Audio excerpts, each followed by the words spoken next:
Ukraine کے شہر لویف میں مبینہ طور پر روسی میزائل لگنے سے ایک رہائشی اپارٹمنٹ زمین بوس ہو گئی اور ملبے تلے درجنوں افراد دب گئے۔ تاحال 4 افراد کی لاشیں نکالے جا چکی ہیں۔ عالمی خبر رساں ادارے کے مطابق یوکرین کے مغربی شہر لویف کے میئر نے کہا کہ روس نے رہائشی انفراسٹرکچر پر اب تک کا سب سے بڑا حملہ کیا ہے، جس میں 50 سے زائد فلیٹس اور پولی ٹیکنک کالج کا ایک ہاسٹل تباہ ہو گیا۔ اپارٹمنٹ پر روسی میزائل حملے میں دوسری اور تیسری منزل مکمل طور پر تباہ ہو گئی۔ یہ علاقہ پولینڈ کی سرحد کے نزدیک ہے، جہاں روس باقاعدگی سے یوکرائن پر میزائلوں، توپ خانے اور ڈرون سے گولہ باری کرتا آیا ہے۔ ملبے تلے درجنوں افراد دب گئے، جن میں سے 4 افراد کی لاشیں نکالی جا چکی ہیں، جبکہ 9 افراد کو شدید زخمی حالت میں ہسپتال منتقل کیا گیا ہے۔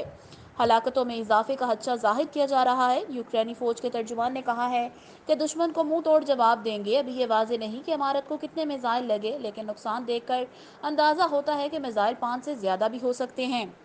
یوکرائن نے حال ہی میں اپنے فضائی دفاعی نظام کو مغربی ممالک کی فراہم کردہ ہتھیاروں سے تقویت دی ہے، جس کی مدد سے اکثر روسی میزائلوں اور ڈرونز کو فضا میں ہی ناکارہ بنا دیا جاتا ہے۔ روس کی جانب سے رہائشی اپارٹمنٹ پر میزائل حملے پر کوئی تبصرہ سامنے نہیں آیا، لیکن روس یوکرائن میں شہریوں اور رہائشی علاقوں میں بمباری کی ہمیشہ سے تردید کرتا آیا ہے۔